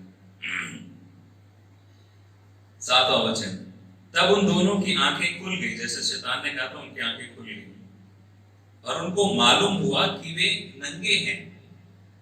इसलिए उन्होंने अंजीर के पत्ते जोड़ जोड़कर लंगोट बना लिए। शैतान ने क्या कहा था, जब तुम खाओगे तो परमेश्वर के जैसे हो जाओगे। यहाँ पे वो अब वचन क्या कह रहे हैं, उनकी आंखें खुल गई। उन्होंने ये नहीं देखा कि हम परमेश्वर जैसे हो गए, उन्होंने देखा कि हम तो नंगे हो गए। नंगे का मतलब क्या होता है कि वस्त्र थे पर अब वस्त्र नहीं है। कुछ तो था जो उनको ढांपे हुए था, पर अब वो नहीं है। क्योंकि नंगापन शारीरिक तो नहीं हो सकता, हम उसके बारे में बात करेंगे। शैतान ने जो वायदा दिया था ना, वो तब तक वहां पे रहता है। उसके बाद शैतान की यहाँ पे, शैतान कोई ज्यादा बात नहीं कर रहा फिर आदम और हवा से, क्योंकि शैतान का मकसद आपको गिराना है। जब आप गिर गए उसके बाद वो 9 2 11 हो जाता है। जितने लोगों ने आपको पाप में गिराया है ना, जब आप पाप में गिर गए उसके बाद वो लोग नहीं दिखेंगे। चलिए, अब इन्होंने फल खा लिया।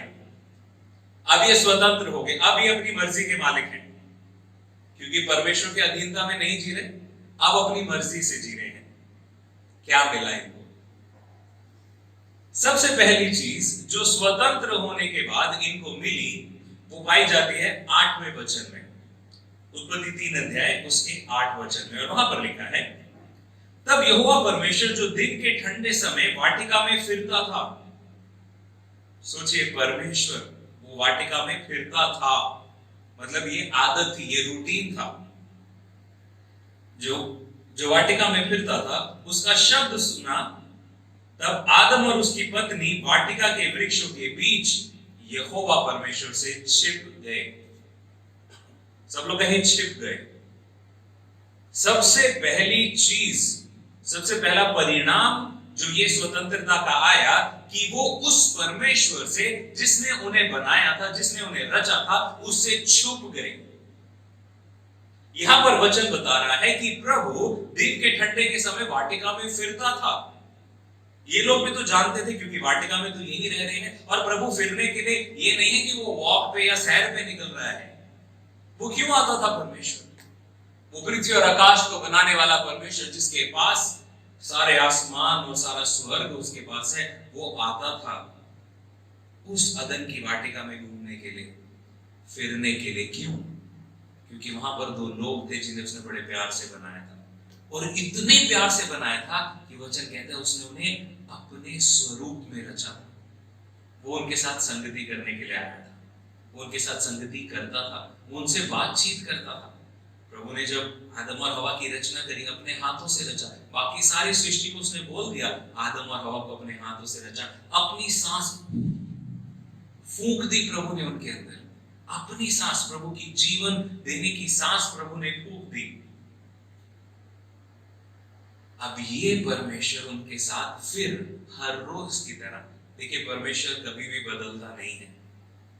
वो जानता था कि आदम और हवा ने क्या किया, पर फिर भी वो आया। अब आदम और हवा को क्या करना चाहिए था? अगर गलती हो गई, अगर उनको ये लगता कि गलती हुई, तुरंत से आके प्रभु हमने खा लिया, गलती हो गई। पर यहाँ पर जब आप स्वतंत्र हो जाते हैं, तब वो जिसने आपको बनाया है, आप उससे छुप जाते हैं, आप उससे दूर हो जाते हैं, आप उसके सामने नहीं रहना चाहते। सबसे पहली चीज जो उन्होंने कमाई वो ये थी कि जिसने उन्हें बोलना, बात करना, चलना फिरना, सब कुछ करना सिखाया, उस परमेश्वर से, उस सृष्टिकर्ता से वो लोग छुप गए। आज प्रभु के वचन को इनकार सबसे ज्यादा कौन लोग करते हैं? वही लोग जो कहते हैं कि हम अपनी मर्जी से जिएंगे। नीति वचन क्या बताता है कि मूर्ख व्यक्ति क्या कहता है कि कोई परमेश्वर है ही नहीं, वो अपनी बुद्धि के चलाए चलता है।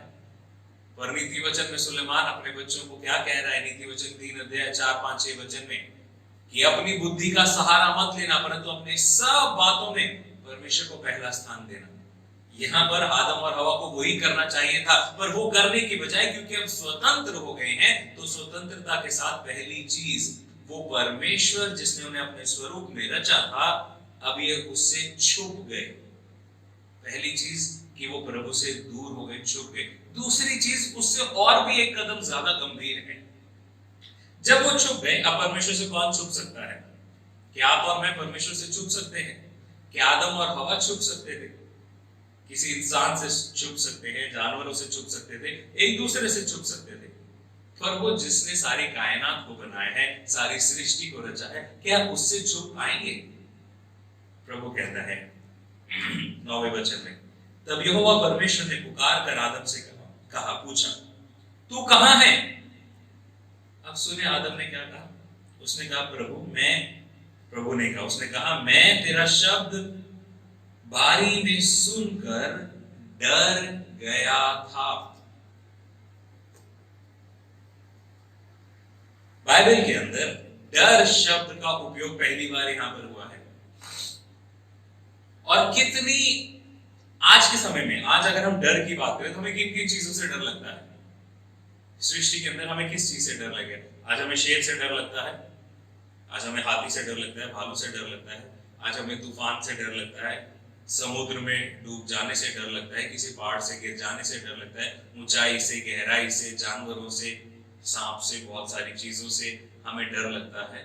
पर यहाँ पर पहली बार जब वर्णन हो रहा है वही स्वतंत्रता जिसको पाने के लिए उन्होंने, शैतान ने उनको कहा था कि जब तुम स्वतंत्र हो जाओगे, अपनी मर्जी से निर्णय ले लोगे, ये फल खा लोगे, तो तुम परमेश्वर के जैसे बन जाओगे, फिर तो तुम्हारे जैसा और कोई है ही नहीं। अब अगर परमेश्वर जैसे बन गए तो फिर डर कैसे सकते हैं? ये धोखा था शैतान का, पर निर्णय था इनका। देखिए, शैतान कभी भी जबरदस्ती आपसे पाप नहीं करा सकता। झूठे हैं वो लोग जो कहते हैं अरे शैतान ने मुझसे करा लिया। शैतान किसी से कोई पाप नहीं करा सकता। प्रभु ने उसको अधिकार नहीं दिया कि वो हमसे जबरदस्ती पाप करा ले। वो आके बात कर सकता है, और जो लोग स्वतंत्र हैं वो उसकी बात सुनेंगे। जो लोग प्रभु के अधीनता में नहीं जीना चाह रहे हैं वो फिर शैतान की अधीनता में जिएंगे। हम इसके बारे में बात करेंगे थोड़ी सी देर बाद। अब ये लोग जिनको परमेश्वर जैसा बन जाना चाहिए था, ये परमेश्वर से डर गए। और वो डर पता है क्यों था? वो डर इस बात का नहीं था कि ये परमेश्वर तो बड़ा खौफनाक है, ये तो मार देगा, ये तो ऐसा कर देगा, ये तो वैसा कर देगा। अभी तक तो कोई मरा ही नहीं है, कोई मनुष्य नहीं मरा था। अभी तक तो प्रभु ने सब कुछ जिंदगी दी है, सब कुछ बढ़ाया है, फलवंत किया है, आशीषित किया है। कोई चीज क्रोध वाली इन्होंने परमेश्वर में देखी नहीं है। और जिस दिन प्रभु ने कहा होगा कि तुम इसका फल मत खाना, निश्चय मर जाओगे, उससे पहले प्रभु आशीष ही दे रहा है, उसके बाद भी प्रभु आशीष ही दे रहा है। प्रभु यहां पर उनको सिर्फ बोल दे मत खाना, देखो खाओगे तो मर जाओगे। अब इनको मरने का भी सही मतलब मुझे नहीं पता कि पता था या नहीं, क्योंकि तब तक तो जो प्रभु ने कह दिया बस वही पर्याप्त था। अब ये परमेश्वर से डर गए, क्योंकि ये जो स्वतंत्रता थी ना, इस स्वतंत्रता ने एक चीज करी, वो जो स्वरूप था परमेश्वर का, जिस स्वरूप में प्रभु ने इनको रचा था, वो एक पवित्रता ही प्रभु ने इनको दी थी। एक तोहफे में परमेश्वर ने इनको सही जीवन दिया था। देखिए, हम में से कोई भी ऐसा नहीं है जिसकी स्लेट साफ हो। दाऊद राजा क्या कहते हैं कि मेरी मां ने मुझे पाप में ही जन्म दिया है। देखिए, हम सब आदम और हवा की संतान हैं, तो हम जब पैदा ही होते हैं तो हम, क्योंकि हम उस बीज से निकले हुए फल हैं, तो हमारे अंदर वो पाप है। इसलिए हम सब को, सारी सृष्टि को, हर इंसान को एक उद्धारकर्ता की जरूरत है, जो प्रभु यीशु मसीह है। आदम और हवा को अब उनकी जिंदगी में से वो पवित्रता ही चली गई और पाप का प्रवेश हो गया। अब वो जो पाप है उसके कारण, वो जो परमेश्वर से दूरी आ गई, उसके कारण इनकी जिंदगी में डर आ गया है। ये जो स्वतंत्रता आपको लगती है ना बड़ी अच्छी है, किस चीज के लिए स्वतंत्रता चाहिए होती है? सोच के देखिए आराम से। आज अगर कानून हमें नहीं बोले कि चोरी नहीं करनी, व्यभिचार नहीं करना, या चर्च हमें नहीं बोले, प्रचार में हम नहीं सुने, वचन में ना पढ़े, तो हमारी जिंदगी कैसी होगी? क्या हम भलाई में जिएंगे? क्या हम अच्छाई करने के लिए उत्सुक होंगे या बुराई करने के लिए? देख लीजिए, अभी आज समाज में लोगों को मौका मिल गया है एक दूसरे से वैर करने का। वो अंदर जो बुराई दबी हुई थी, अब वो उसको खुल के निकाल रहे हैं। यही चीज है, जब पाप अंदर प्रवेश कर जाता है, वो पाप करने के बाद, जब भी जितने भी लोग अब फ्रीडम में, वो मजे से पाप कर तो लेंगे, पर वो पाप करने के बाद जब आप घर जाएंगे तो आपको पता रहेगा कि आपने कुछ गलत किया है, जिसकी सजा आपको मिलनी है, जिसका जवाब आपको देना पड़ेगा। भले किसी की उसमें हानि हुई हो या नहीं हुई हो, अगर आपने छुप के भी पाप कर लिया है तो आप और मैं, हम जानते हैं कि हमें इसका जवाब देना होगा। वो भय आ जाता है। वही चीज इनकी जिंदगी में भी आई। स्वतंत्रता कभी भी आपको वो खुशी नहीं देगी। अगर आप परमेश्वर से आजाद होकर जी रहे हैं तो कभी मत सोचिए कि आप अकेले आजाद हो जाएंगे। आप परमेश्वर से स्वतंत्र होकर शैतान के गुलाम बन जाएंगे। देखेंगे हम नीति वचन उसका 28 अध्याय उसका पहला वचन कहता है कि दुष्ट लोग भागते हैं तब भी जब कोई पीछा ना कर रहा हो। जो इंसान गलत काम करता है, जिसने पाप किया है, वो जानता है कि मुझे उसकी सजा देंगे, तो उसकी जिंदगी में वो डर रहेगा। पहली चीज, वो परमेश्वर से छुप गए। दूसरी चीज, परमेश्वर से डर गए। तीसरी चीज, एक बड़ी दिलचस्प बात है, इसी वचन में 10वें वचन में आदम कहता है, मैं डर गया क्योंकि मैं नंगा था। क्या इससे पहले आदम सूट पहन के घूमता था? इससे पहले आदम क्या पहनता था? अचानक से उसको लगा मैं नंगा हो गया। ऐसे तो कोई कपड़े तो प्रभु ने उससे लिए नहीं थे, ना उसको दिए थे पहले। अब देगा प्रभु कपड़े बना के। और आदम से बहुत अच्छे, आदम और हवा को जब लगा हम नंगे हैं, तो उन्होंने कहा अरे नंगे हैं तो क्या करें, हम ऐसा करते हैं कि कुछ ढांप लेते हैं अपने आप को। किस चीज से ढांपे? पत्ते लेके वो पत्तों को जोड़ के उन्होंने ड्रेस बना ली। जब थोड़ी हवा चलेगी तो वो पत्ते उड़ जाएंगे, वो फिर नंगे के नंगे हो जाएंगे। आप और मैं जितने भी जुगाड़ कर लें अपने नग्नता को छुपाने के लिए, हम में से कोई भी अपनी नग्नता को अपने आप से नहीं छुपा सकता। पर वो जो नंगापन था, मैं ये मानता हूं कि वो सिर्फ शारीरिक नंगापन नहीं था, कुछ और भी था जिसकी वजह से उनको छुपना पड़ गया था प्रभु के आने से पहले। अब वो लोग छुप रहे हैं इधर उधर। वो क्यों हो रहा था, क्या कर रहे थे, वो क्या हुआ होगा? देखिए, जब परमेश्वर ने आदम को बनाया तो प्रभु ने उसको एक अधिकार दिया था कि तू सबके ऊपर प्रभुता कर लेना। परमेश्वर ने आदम को और हवा को अपने स्वरूप में रचा। वो स्वरूप जो था वो क्या था? वो दिख नहीं रहा होगा शायद, पर फिर भी जब आदम चल रहा है तो शेर भी झुकता था, हाथी भी झुकता था, भालू भी झुकता था, सब आदम के सामने झुकते थे। आदम को खतरा नहीं था, आदम का एक रुतबा था। पर अब जब आदम चल रहा है तब अब वही जानवर जो उससे डरते थे, वही जानवर जो डरते नहीं बल्कि उसकी अधीनता में रहते थे, आज उसी को घुरा रहे हैं। आदम को पता लग गया कि अब कुछ तो था जो मुझे ढांपे हुए था, कोई चीज थी जो मुझसे दूर हो गई। मेरे हिसाब से वो परमेश्वर का स्वरूप था। वो परमेश्वर ने अपनी समानता में रच दिया था। शैतान क्या बोल रहा था कि परमेश्वर के समान हो जाओगे। आदम और हवा भूल गए कि उसने अपने स्वरूप अपनी समानता में ही तो बनाया था। अब वो समानता जो प्रभु ने मुफ्त में तोहफे के रूप में दे रखी थी, अब जब पाप कर लिया तो प्रभु ने वो समानता उठा ली। अब उनको लगा कि अरे स्वतंत्र होके तो हम नंगे हो गए, जो पहले पहना हुआ था, जो पहले मिला हुआ था, वो भी अब तो चला गया। चौथी चीज उनके साथ क्या हुई, और ये सबसे गंभीर है, जो सबसे गंभीर चीज है ना, स्वतंत्रता क्या करके, मैंने कहा था ना कि कोई भी स्वतंत्र नहीं होता है संसार में, या तो आप परमेश्वर के अधीन है या शैतान के। अब देखें यहाँ पर प्रभु ने आदम से पूछा कि तू कहाँ है, तो वो कहता है 10वें वचन में कि मैं छुप गया था, डर गया था क्योंकि मैं नंगा था। फिर प्रभु ने 11वें वचन में पूछा, प्रभु ने कहा किसने तुझे बताया कि तू नंगा है? सही सवाल है ना, क्या प्रभु ने आदम और हवा को नंगा कहा था? प्रभु पूछते हैं किसने तुझे कहा कि तू नंगा है? जिस वृक्ष का फल खाने को मैंने तुझे मना किया था, क्या तूने उसका फल खाया है? क्या प्रभु को नहीं पता था इन्होंने फल खाया है? प्रभु को पता था, पर परमेश्वर ने इनको स्वेच्छा दे रखी थी। देखिए, परमेश्वर जो है हमें ना कठपुतली की तरह नहीं चलाता, क्योंकि अगर परमेश्वर ही कठपुतली की तरह चलाएगा तो सारे पाप का अधिकारी भी परमेश्वर ही है। परंतु प्रभु ने स्वेच्छा दे दी। यही था परमेश्वर ने जो अपना स्वरूप दिया कि तुम निर्णय लो। क्यों? क्योंकि परमेश्वर प्रेम चाहता है, गुलामी नहीं। इसीलिए तो आज भी परमेश्वर ने किसी के साथ जबरदस्ती नहीं करी है। उद्धार पाना, प्रभु में चलना, कलीसिया में चलना, वचन के अनुसार चलना, ये आपका अपना चुनाव होना चाहिए, और वो भी प्रेम से, डर के मारे या जबरदस्ती नहीं। अब परमेश्वर ने पूछा कि क्या तूने वो फल खाया? आदम का जवाब सुनिए, और ये सबसे बड़ी ट्रेजेडी, सबसे बड़ा हादसा, सबसे बड़ा इस हादसे का जो परिणाम सबसे बुरा था वो ये था। 12वें वचन में आदम ने कहा, जिस स्त्री को तूने मेरे संग रहने को दिया था उसने फल खाया और मुझे भी दिया और मैंने खाया। पहला, सबसे पहली चीज क्या परिणाम मिला कि वो परमेश्वर से छुप गए। दूसरा, परमेश्वर से डर गए।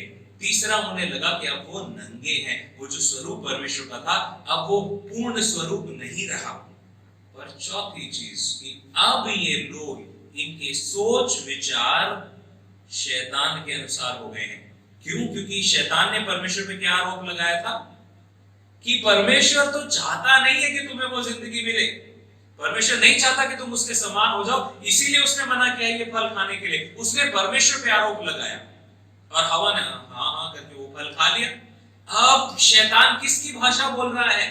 अब आदम किसकी भाषा बोल रहा है? किसकी तरह बात कर रहा है? जिस तरह से शैतान ने कहा था कि हाँ प्रभु तो कुछ, प्रभु की बातों में दुष्टता है, प्रभु की बातों में कुछ गड़बड़ है, वो जानता है कि जब फल खाओगे तो उसके जैसे बन जाओगे, इसलिए प्रभु ने मना किया है। अब आदम क्या कह रहा है, तूने जो स्त्री दी थी। देखिए ये स्वतंत्र होने के बाद वो जो आदम और हवा का पति पत्नी का रिश्ता था उसमें भी दरार आ गई, उसमें भी अब वो आरोप प्रत्यारोप चल रहा है, एक दूसरे पे आरोप, वो इसकी गलती है, उसने कहा नहीं जी सांप की गलती है, हमारी गलती नहीं। उनके भी झगड़े हुए होंगे, अच्छा तुमने तो परमेश्वर के सामने मेरे ऊपर आरोप लगा दिया था, फिर वो कहेगा कि हाँ वो तेरी गलती थी, तेरी वजह से ऐसा हुआ। स्वतंत्र होने की बजाय जो उनका आपस में तंत्र था वो भी खराब हो गया।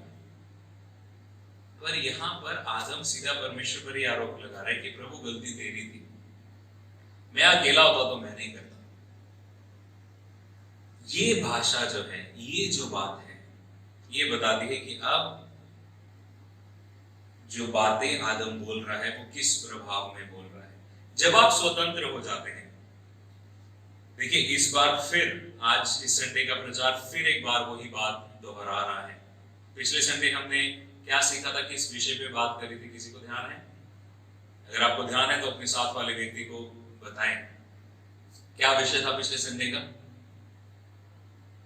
एक आशीषित व्यक्ति बनना।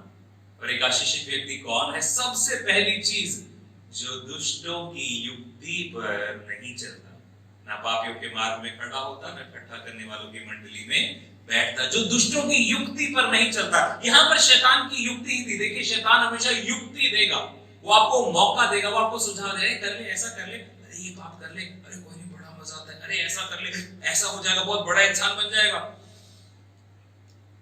शैतान खुद पाप नहीं करता ना, वो आपको बोल देता है, वो आपसे जबरदस्ती नहीं करवाता, बता देता है, चल लेता है। क्यों? क्योंकि जब आप उसकी तरह उसकी बातों को सुनने लग जाएंगे, उसकी युक्ति पे काम करने लग जाएंगे, तो फिर आप उसके मार्ग पे पहुंच जाएंगे। आदम और हवा के साथ यही हुआ। पांचवी और आखिरी चीज जो उनके साथ हुई, अब ये सब करने के द्वारा उनको क्या फल मिला?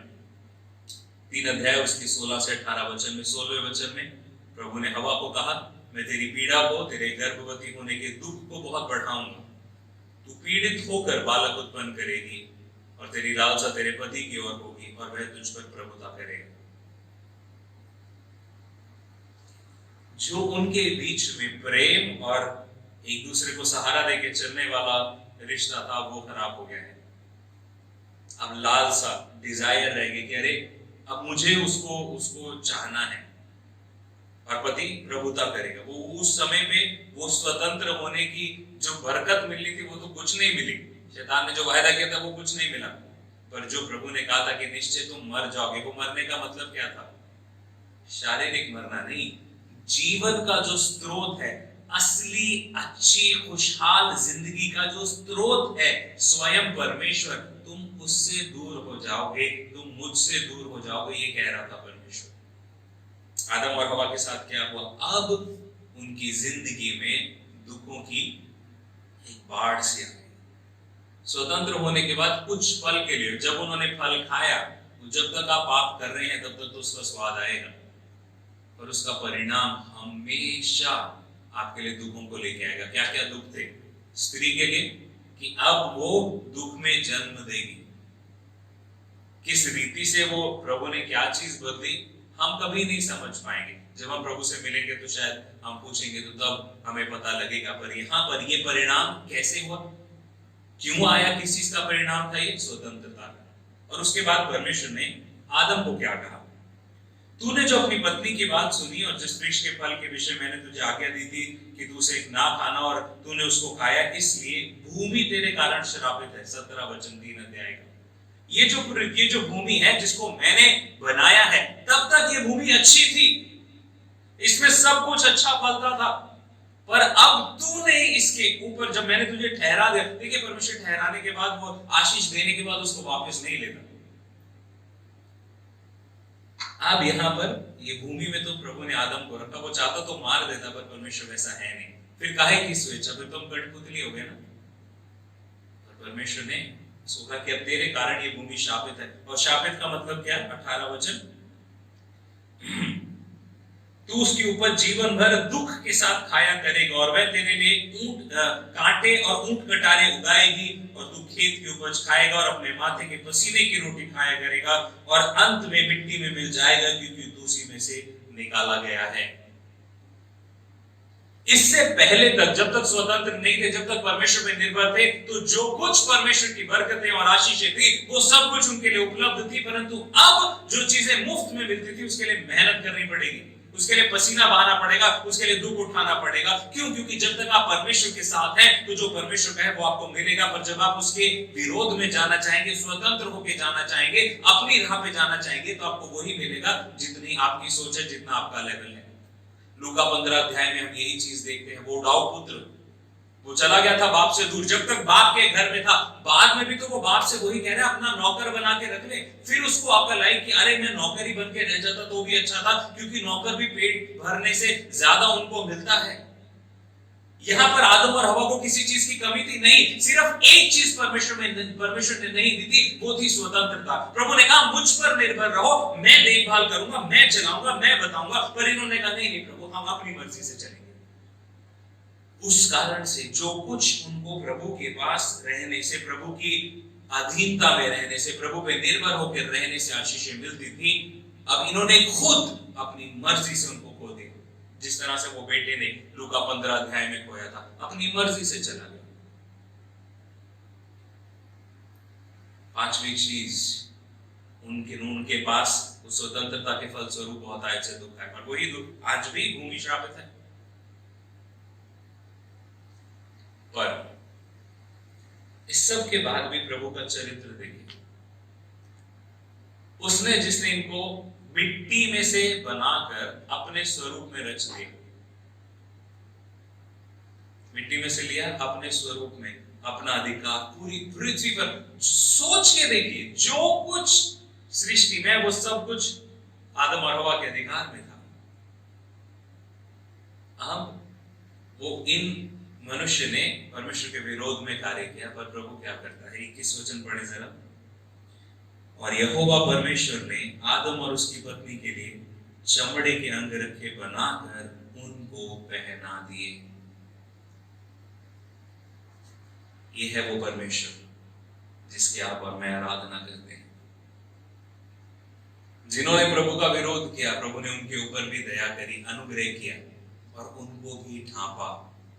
तो प्रभु ने बता दिया कि अब ये जो जान गई है जिस जानवर की, क्योंकि चमड़े के वस्त्र हैं, तो प्रभु ने एक चिन्ह दे दिया था कि लहू बहाने के द्वारा ही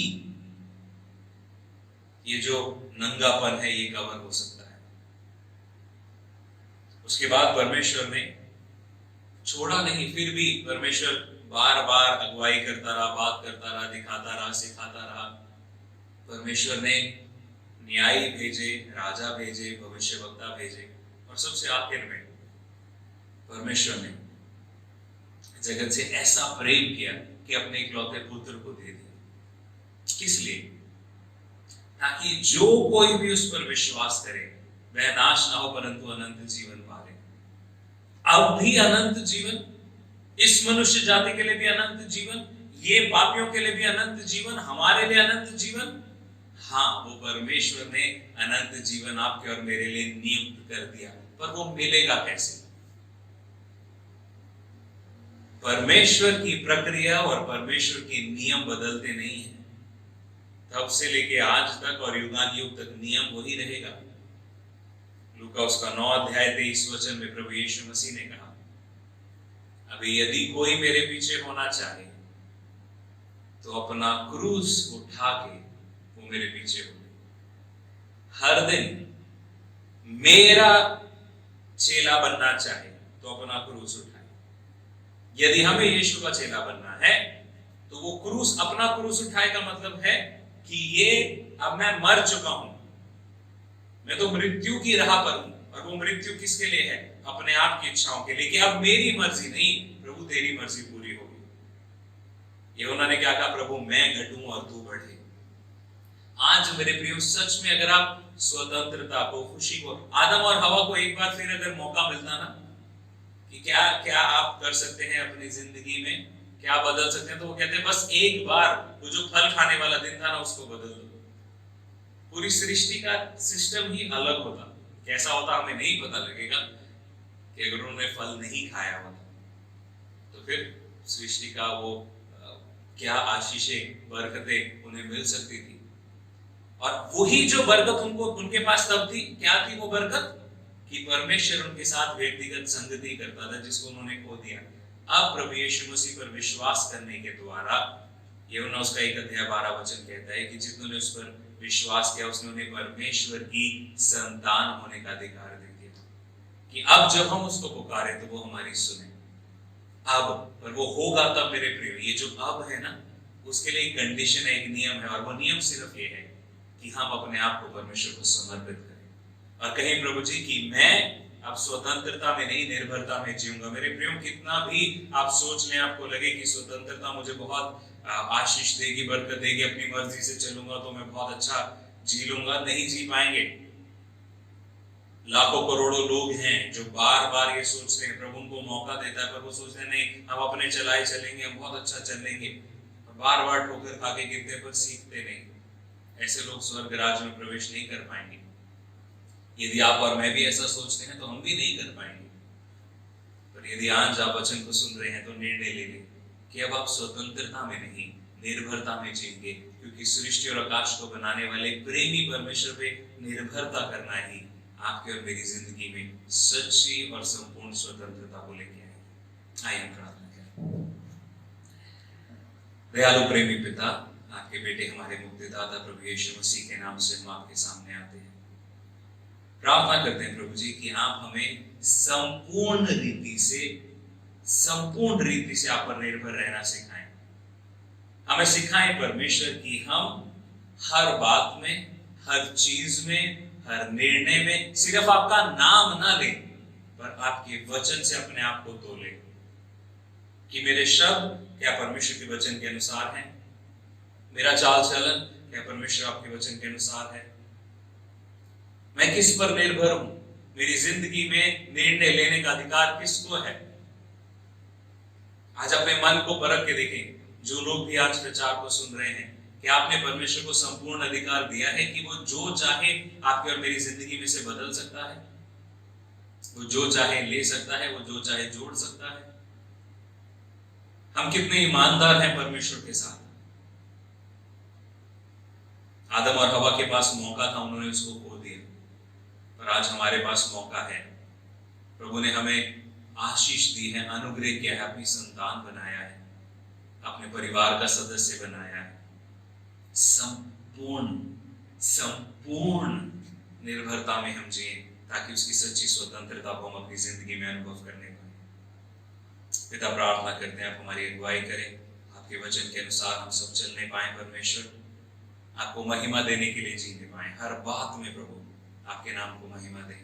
पवित्र आत्मा, आप हमारी अगुवाई करें, निरंतर अपने वचन में आप हमें मजबूत करें। परमेश्वर, हमारे कान संसार की बातों में, संसार में जब शैतान अलग अलग रीति से हमारे कानों में अपनी बातें डालने की कोशिश करता है, आपके विरोध में हमें चलाने की कोशिश करता है, प्रभु हम विनती करते हैं हमारी मदद करें कि हम उसकी बातों से अपने कानों को बंद कर लें और अपने दिमाग को, अपने हृदय को प्रभु आपके वचन की ओर हम खुला रखें। आपसे मांगते हैं परमेश्वर पिता कि हम संपूर्ण निर्भरता में जिए, ताकि हम आपकी सच्ची स्वतंत्रता को अनुभव करने पाए। सबको आशीष दे परमेश्वर, अपने वचन में चलने की अगुवाई करें। पूरे सप्ताह भर में प्रभु जी आप हमारी मदद करें, अगुवाई करें। विनती करते हैं प्रभु, दया करें परमेश्वर पिता, ये कोरोना वायरस की परिस्थिति को अपने नियंत्रण में ले प्रभु, आपके नियंत्रण में है प्रभु जी। पर इसको आपसे विनती करते हैं कि अब इसको आप खत्म कर दें परमेश्वर पिता। प्रार्थना करते हैं प्रभु जी, जो इसके द्वारा आप हमें सिखाना चाहते हैं प्रभु, हम सीखने पाए। विनती करते हैं परमेश्वर पिता की जल्द कलीसियाएं खुलने पाए और हम सब मिल के प्रभु जी आपके भवन में आके आपकी आराधना करने पाए। धन्यवाद करते हैं प्रभु जी, आपने हमारी अगुवाई करी। हम फिर एक बार प्रार्थना में याद करते हैं पूजा को और हमारे भाई बसंत को। परमेश्वर हम दोनों को शारीरिक रूप से चंगाई चाहिए। विनती करते हैं आप दया करें, अनुग्रह करें। हम प्रार्थना करते हैं प्रभु जी सिस्टर संतोष के परिवार के लिए, प्रीति के परिवार के लिए प्रभु जी, कि जब उनको अभी घर खोजना है प्रभु, उसमें भी आप उनकी मदद करें, आशीष दें खुदावन। प्रभु कलीसिया के जितने परिवार हैं उन सबको प्रभु मैं आपके हाथ में सौंपता हूँ। हर एक की हर जरूरत को अपनी मर्जी के अनुसार, अपनी योजना के अनुसार आप पूरा करें खुदावंद। सबको संभालें परमेश्वर। खास करके उनके लिए प्रार्थना करता हूँ जिनके काम प्रभु इस समय में परमेश्वर पिता कम चल रहे हैं, जो उनके पास थोड़ा है प्रभु आप उसको आशीषित करें खुदावंद। उनको विश्वास योग्य बनाए प्रभु जी, और उनको बहुत आय से आप आशीष दें। हम सबको अपनी महिमा के लिए इस्तेमाल करें। धन्यवाद करते हैं पिता कि आपने आज की सभा में हमारी अगुवाई करी। आगे भी आप हमारी अगुवाई करें, हमारी जिंदगी से महिमा को लिए बड़ी गवाहियों को उत्पन्न करें। अपनी जिंदगी को आपके हाथ में सौंपते हुए पिता ये प्रार्थना मांगते हैं हमारे उद्धार करता प्रभु यीशु मसीह के जिंदा नाम से, आमीन। आइए प्रभु की प्रार्थना हम सब मिलकर करेंगे। हे हमारे पिता तू जो स्वर्ग में है, तेरा नाम पवित्र माना जाए, तेरा राज्य आए, तेरी इच्छा जैसे स्वर्ग में पूरी होती है वैसे ही पृथ्वी पर भी हो। हमारे दिन भर की रोटी आज हमें दे, और जिस प्रकार हमने अपने अपराधियों को क्षमा किया है वैसे ही तू भी हमारे अपराधों को क्षमा कर, और हमें परीक्षा में न ला परंतु हर बुराई से बचा, क्योंकि राज्य, पराक्रम और महिमा सदा तेरी ही है, आमीन। पिता परमेश्वर का प्रेम, प्रभु यीशु मसीह का अनुग्रह और पवित्र आत्मा की सहभागिता अब से लेकर प्रभु यीशु मसीह के दूसरे आगमन तक हम सबों के साथ बने रहे, आमीन। सबको जय मसीह की। परमेश्वर आपको बहुत अच्छे आशीष दे।